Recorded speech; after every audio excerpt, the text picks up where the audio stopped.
नमः शिवाय। हर हर महादेव। आइए जान लेते हैं कि प्रदोष व्रत जो है वैशाख मास के शुक्ल पक्ष की प्रदोष व्रत कब रखा जाएगा और व्रतों में सबसे उत्तम व्रत माना जाता है। देवों के देव महादेव के लिए अगर कोई भी आप व्रत नहीं भी कर पाते हैं तो प्रदोष व्रत अवश्य करने चाहिए। मनुष्य के सभी पाप जो नष्ट हो जाते हैं व्रतों में उत्तम व्रत माना जाता है। तो अगर आप भोलेनाथ को प्रसन्न करना चाहते हैं तो प्रदोष का व्रत जरूर रखें, जो कि महीने में 2 प्रदोष व्रत आते हैं, एक कृष्ण पक्ष की एक शुक्ल पक्ष की। तो अगर आपकी कामना भोलेनाथ से है और उनकी आप अनन्य भक्त हैं तो प्रदोष का व्रत अवश्य करनी चाहिए। प्रदोष व्रत में संध्या बेला में ही भगवान शिव के साथ में माँ पार्वती की पूजा होती है, तो इसीलिए प्रदोष व्रत बहुत ही उत्तम और बड़ा ही फलदायी व्रत माना जाता है। मनुष्य की हर मनोकामना पूर्ण होती है, उनके मनवांछित फल भी प्राप्त हो जाते हैं। तो भोलेनाथ को प्रसन्न करना बड़ा ही आसान है, लेकिन व्रत अगर आप पूरे नियम से, भाव से और श्रद्धा से करते हैं तो भोलेनाथ कहीं भी बैठे हो आपकी प्रार्थना को स्वीकार कर लेते हैं। तो आइए जानते हैं कि प्रदोष व्रत हमें कब रखना है। तो देखिए, प्रदोष व्रत जो है भगवान शिव और माता पार्वती को समर्पित होता है। इस दिन देवों के देव महादेव और माता पार्वती की पूजा विधि विधान से की जाती है।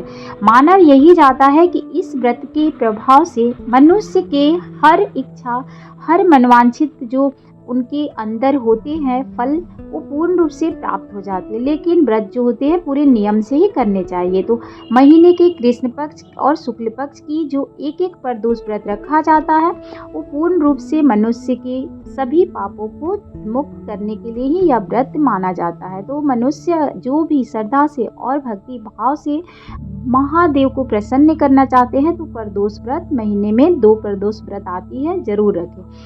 माना यही जाता है कि अगर आप यह व्रत रख लेते हैं तो आपकी मन की जो भी कामना है शेष नहीं रहती, वो सभी आपकी पूरी हो जाती है। तो हिंदू पंचांग के अनुसार वैशाख मास की शुक्ल पक्ष की त्रयोदशी तिथि जो है 9 मई को दोपहर 2:56 पर शुरू होगी और इस तिथि का जो समापन है 10 मई को शाम 5:29 पर होगा। तो उदया तिथि के अनुसार ही प्रदोष व्रत जो है वो 9 मई को रखा जाएगा, जो कि आप उस दिन पूरे दिन व्रत रख सकते हैं। और लेकिन आपको व्रत में जो पूजा करनी है वो संध्या बेला में ही करें, क्योंकि संध्या बेला में जब आप पूजा करेंगे तभी आपको व्रत के पूर्ण फल अगर पूर्ण रूप से आप प्राप्त करना चाहते हैं तो माँ पार्वती के साथ ही उनकी पूजा करें, या आप तस्वीर रख के पूजा कर सकते हैं, या मूर्ति आपके पास है तो मूर्ति की भी आप पूजा कर सकते हैं। उस दिन आप चाहेंगे तो पार्थिव शिवलिंग बना के भी उनकी उपासना कर सकते हैं। आसपास आपकी मंदिर है वहाँ भी आप शाम को जाकर पूजा कर सकते हैं। तो संध्या बेला में ही पूजा की जाती है प्रदोष व्रत की, इतना ध्यान रखिएगा। और व्रत अगर आप किए हैं तो उस दिन आप भगवान शिव की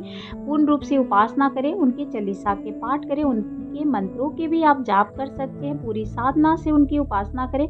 नहीं तो आप उनके नामों के जाप करके माला, आप 1 माला 2 माला आप अपने भक्ति और श्रद्धा के अनुसार ही उनकी उपासना करें। और अगले दिन आप पारण कर सकते हैं, जो कि 10 मई को है। कोई इसमें शंका नहीं है कि आपको व्रत कैसे रखना है। व्रत का जो पालन होता है 1 दिन पहले से ही आपको रखनी है।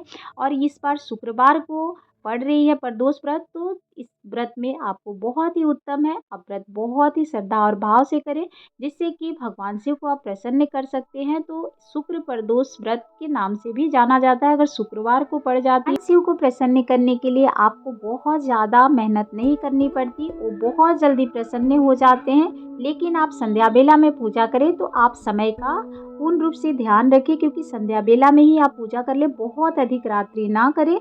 आसपास मंदिर है तो बहुत अच्छी बात है, नहीं तो आप घर में शिवलिंग रखें तो पूजा कर सकते हैं। आप शिव चालीसा का भी पाठ कर सकते हैं, चाहे तो फिर आप उनके पूर्ण रूप से मंत्रों के जाप करें, नहीं तो आप माँ पार्वती की भी उपासना कर सकते हैं साथ में, उससे भी भोलेनाथ प्रसन्न हो जाते हैं। एक उपाय जो माने जाते हैं कि उस दिन आप छोटे छोटे उपाय करें। आप बेलपत्र अगर आप चढ़ाते हैं तो 1 दिन पहले से ही आपको तोड़ के रखनी चाहिए। चाहे तो आप मंदिर अगर जा रहे हैं तो वहाँ से भी आप भगवान शिव के पास से लेकर आप उनको अर्पित कर सकते हैं। शिव चालीसा का पाठ तो आपको कर ही लेना है, साथ में आप रुद्राष्टकम का भी पाठ कर सकते हैं, उससे भी भगवान शिव जो है बहुत जल्दी प्रसन्न हो जाते हैं।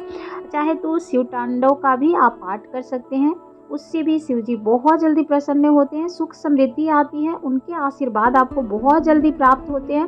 तो याद रखिएगा, जब भी आप उनकी उपासना करें या पूजा करें तो साथ में आपको माँ पार्वती की भी उपासना करनी है।